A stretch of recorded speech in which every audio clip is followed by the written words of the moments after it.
소아청소년 백신은 절대로 강요하지 않습니다. 지금 정부 당국에서도 강요하지 않습니다. 그래서 학교에서도 어떤 강요를 한다든지 공개적으로 너 맞을 거니 안 맞을 거니 물어본다든지 아니면은 맞는 친구는 뭘 해줄게 뭐 이렇게 뭔가 우리 지금 백신 패스처럼 그렇게 뭔가 어드밴티지를 준다든지 그런 행동을 해서는 안 됩니다. 안녕하세요. 의사 출신 기자 동아일보 이진한 의학전 기자입니다. 자, 코로나19 백신 2차 접종이 벌써 70%가 넘어서면서 위드 코로나 시대가 접어들고 있는데요. 그런 만큼 11월 달 정말 중요한 시기이지 않을까 생각됩니다. 부스터샷 뿐만 아니라 소아 청소년 백신 접종, 독감 백신 접종, 이 세 가지 백신 접종 때문에 우리 국민들이 굉장히 걱정도 많이 높아지는 시기인데요. 자, 이에 대한민국 의학한림원에서요, 코로나19 특별위원회 위원인 대전 을지대 간염내과 신인식 교수님과 동탄 성심병원 소아청소년과 신선희 교수님을 모시고 세 가지 접종 과연 괜찮은지 자세히 이야기를 나눠보도록 하겠습니다. 국내 최고 전문가를 모신 만큼 이 영상 끝까지 봐주시면 고맙겠습니다. 바로 시작합니다. 안녕하세요. 안녕하세요. 네, 우리 교수님 오셨습니다. 시청자들께 소개 한번 드리겠습니다. 네, 안녕하세요. 저는 소아감염을 전문으로 하고 있는 한림대학교 동탄성심병원에서 소아청소년과에 근무하고 있는 신선입니다. 네.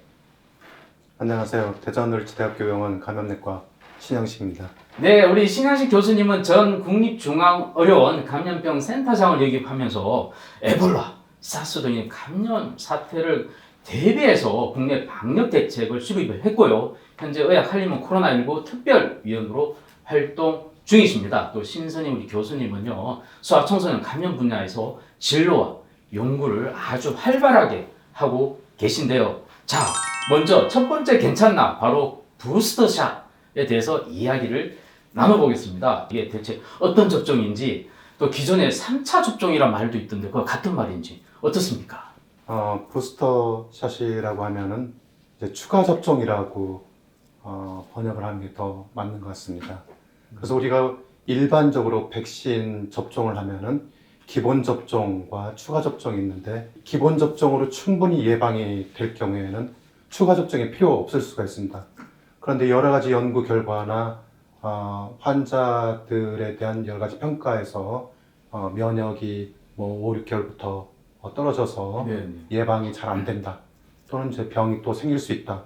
그래서 일본 나라에서, 특히 이제 이스라엘에서 부스터샷 연구를 이제 진행을 했습니다. 기본 접종을 하고 나서 부스터샷을 안 한 경우보다 여러 가지 그 감염 예방도 더 잘 예방을 할 수가 있고, 또 심각한 병으로 인한 입원이나 사망을 90% 정도 감소시킬 수 있었다. 이런 결과를 기본으로 해서 이제 부스터샷을 권고하게 된 것 같습니다.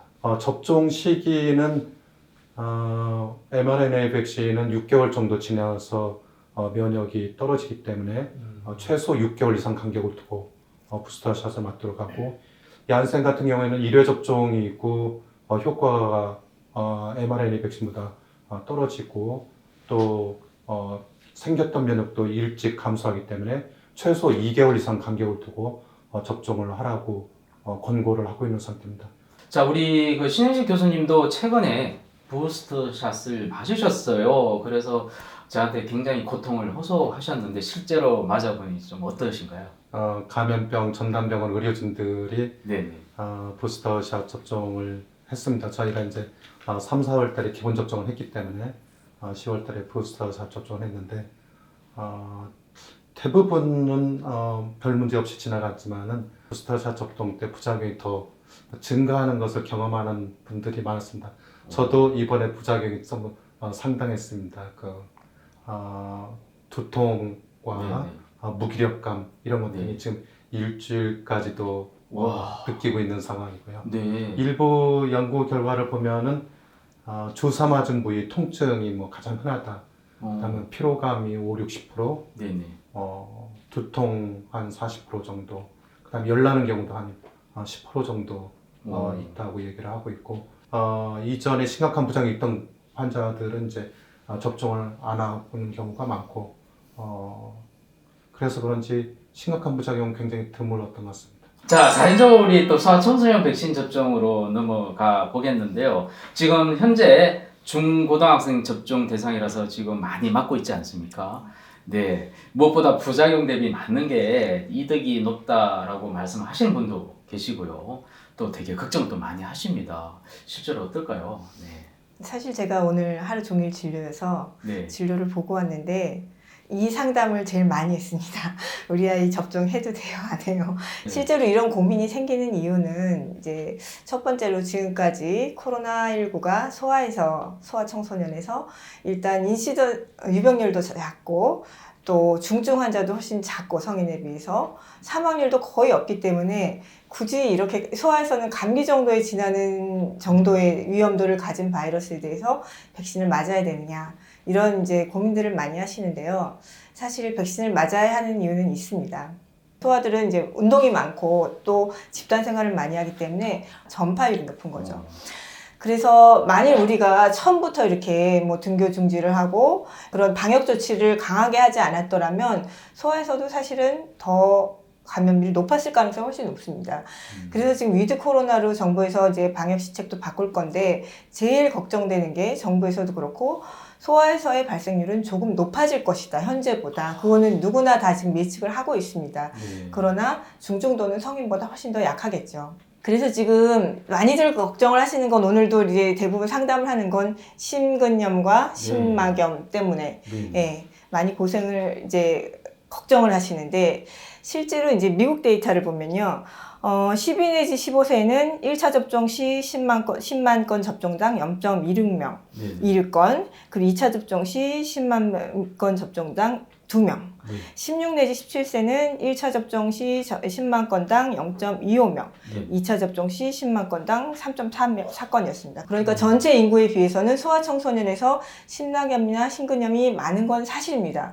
미국에서도 사망 사례는 굉장히 드물었고요. 대부분이 다 치료가 됐었고 우리가 7월에 고3을 마쳤지 않습니까? 7, 8, 9월 이렇게 해서 고3을 마쳤는데 고3에서의 효과는 예방 효과는 95% 이상이었었고요. 그런데 이제 어떤 의무는 아닙니다. 어떤 의무적으로 맞아야 된다. 뭐 우리 애가 맞지 않으면 뭐 불이익을 당하지 않을까 이런 걱정은 하지 않도록 학교에서 절대로 차별하지 말아라라고 그렇게 안내문을 보냈고요. 그래서 특별하게 고위험군이 아니라면 맞추시기를 권합니다. 네, 일단 강제적인 거 아니라는 거 꼭 참조해 주시고요. 그런데 그럼에도 불구하고 백신은 피해야 될 청소년도 있다고 하던데 어떤 경우가 해당되나요? 제외 대상과 우리가 이제 금기를 이제 구분을 해야 되는데요. 일단 금기는 아나필락시스입니다. 그래서 이제 백신 성분, 코로나 백신 성분에 대한 아나필락시스 혹은 기타 다른 백신에 대한 아나필락시스 이런 경우에는 금해야 됩니다. 그래서 이제 아나필락시스라고 하면 이제 목이 쉰 소리가 있으면서 호흡곤란이 있으면서 저혈압, 창백, 뭐 기면 그런 현상이 있어서 약간의 그 우리가 활력 증후, 바이탈 사인이라고 하죠. 그리고 활력 증후가 좀 흔들리는 현상이 있어야 되는데요. 그러니까 뭐 혈압도 정상이고 체온도 정상이고 맥박도 정상이고 호흡도 정상인 환자가 쓰러졌다. 이것은 좀 아나필락시스라고 보기에는 조금 그런 게 있고요. 어쨌거나 그런 아나필락시스가 있는 경우에는 금하고 혹시 다른 거에 대해서는 아나필락시스가 없는데 코로나 백신만 아나필락시스가 있었다라면 2차 접종은 다른 제품으로 맞는 걸 권합니다. 그 다음에 두 번째는 제외 대상인데요. 제일 첫 번째 제외 대상은 당연히 현재 코로나19 질환이 있는 경우. 그거를 다 치료를 하고 낫고 맞으셔야 됩니다. 밀접 접촉자여서 현재 격리 중에 있는 사람. 왜냐하면 그 사람은 현증으로 발생될 가능성이 위험군이 있는 위험군이기 때문에 그런 사람도 이제 그 격리 기간이 다 끝난 다음에 맞기를 권합니다. 그 다음에 세 번째는 현재 급성 질환을 앓고 있어서 뭐 37.5도 뭐 이렇게 있는 경우 그런 경우는 이제 그 질환이 다 치료가 된 다음에 접종을 하기를 권합니다. 그리고 아까 말씀하신 뭐 면역 질환 같은 경우는요. 만성 질환자의 경우에는 뭐 아주 면역 억제제를 쓰고 있는 게 아니라면 예를 들어 뭐 고용량 스테로이드를 쓴다든가 그런 게 아니라면 접종을 하셔도 괜찮고요. 그러나 단지 이제 암 환자가 네. 항암요법을 받겠다라고 한다면 네네. 이제 보통 이제 2주 항암요법이 계획된 2주 전에는 2주 정도의 전에는 좀 맞추시기를 권합니다. 네. 그 외에 무슨 길랑바레증후군, 무슨 루푸스 그런 면역 질환은 제외 대상이 아니기 때문에 아주 현재 현증을 앓고 있어서 막 고열과 이걸 그런 경우가 아니라면 다 맞추셔도 됩니다. 최근 미국에서 화이자 백신이 5세에서 11세 어린이도 맞으라는 권고를 했다고 네, 합니다. 맞습니다. 네, 그 나이 때 어떻게 지금 해야 될까요? 예, 그래서 이제 지난 9월에 화이자에서 우리가 이제 피보탈 스타디라고 해가지고요. 네. 이제 5세에서 11세랑 12세에서 19세를 이제 이렇게 동일한 조건으로 비교를 한 연구가 있었습니다. 거기서 이제 12세 이상하고 비교했을 때 항체 생성률이나 그런 이제 부작용 면에서 크게 뭐 열등하지 않다라는 연구가 있어서 미국에서는 11월 지금 초부터 접종을 할 계획입니다. 5세 내지 11.99세까지 네네. 접종을 할 예정입니다. 그래서 우리나라는 그런 이제 미국에서의 5세 내지서 11.99세까지의 데이터와 현재 지금 맞고 있는 12세 내지 17세의 데이터를 대상으로 그 결과가 어느 정도 나오면 이제 질병관리청에서 발표를 할 예정입니다. 그러면 그 올해 안으로는 그 나이 때 아주 아이 소아들도 대상이 돼서 맞을 가능성이 좀 높은 건가요? 저는 있다고 보는데요. 네네. 질병관리청에서 어떤 결정을 할지는 조금 봐야 될 것 같습니다. 드디어 세 번째 괜찮나로 넘어가도록 하겠습니다.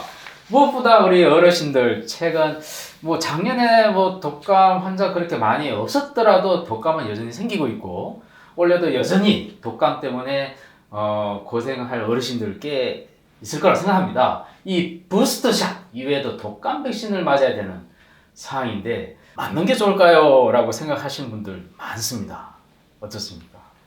근데 아마도 마스크를 착용을 많이 하고 사회적 거리두기 이런 것 등으로 인해서 그런 전염이 굉장히 줄어들었다. 그래서 인플루엔자가 거의 발생하지 않아서 코로나로 인한 사망률도 영향을 받지 않고 비교적 낮게 유지되었던 것으로 생각이 됩니다.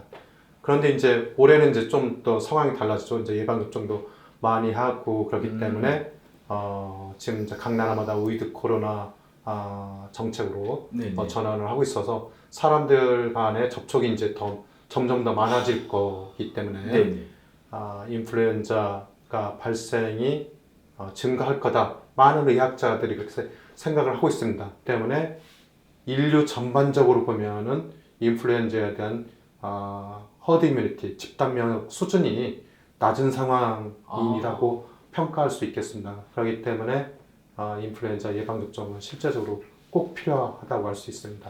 제가 또 한 번 더 말씀드리자면은 실제로 이제 우리 예방접종, 코로나 예방접종도 어떤 위험성 때문에 안 맞으시는 분들이 있지 않습니까? 그런데 인플루엔자는 기존에 계속 맞아오셨던 거기 때문에 안심하고 맞을 수 있기 때문에 코로나 백신은 안 맞더라도 인플루엔자 예방접종은 꼭 맞을 것을 권해드리고 싶습니다. 폐렴 백신은 어떻습니까? 폐렴 백신도 우리가 안전하게 하고 있기 때문에 뭐 기존의 65세 이상 또는 어떤 병이 있는 그룹에서는 좀 더 낮은 나이 뭐 50세 정도에서도 맞고 하기 때문에 제 생각에는 지금 코로나 대유행 중에서는 뭐 50세 이상도 예방접종을 하는 것을 저는 권장하고 싶습니다. 신선희 선생님, 아까 그 성인들만 독감 백신 맞는 게 아니라 소아도 맞아야 된다는. 소아도 맞아야 됩니다. 오히려 소아는 정말 독감의 고위험군이기 때문에 소아는 반드시 맞아야 됩니다. 반드시 맞아야 됩니다. 네. 자, 그러면 우리 신혜 선생님, 저 동시에 그럼 맞아도 되는 겁니까? 아니면 좀 시간을 두고 맞는 게 좋은 건지, 그리고 또 한쪽 오른쪽 팔에 우리 코로나19 맞았으면 또 왼쪽 팔에 독감 백신 맞는 게 좋은지 좀 설명을 좀 해주시면 고맙겠습니다. 코로나 백신이 처음 개발됐을 때는 새로 사용하는 백신이라서 위험성이 평가가 부족했기 때문에 가급적이면 2주 이상 간격을 두고 접종할 것을 권고했습니다.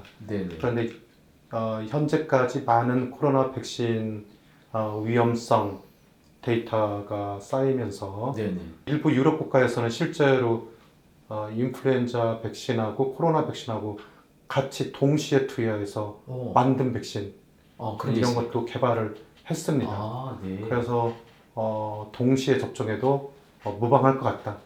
그런데 본인이 너무 위험하다고 생각할 때는 2주 이상 간격 두고 맞고 괜찮다고 생각하면 언제든지 같이 맞아도 되고 네. 무방할 것 같습니다. 네. 같이 맞을 때는 그럼 어떻게 맞아야 되냐? 우리가 일반적으로 이제 예방접종을 할 때 2개 정도는 같은 팔에 맞을 수가 있습니다.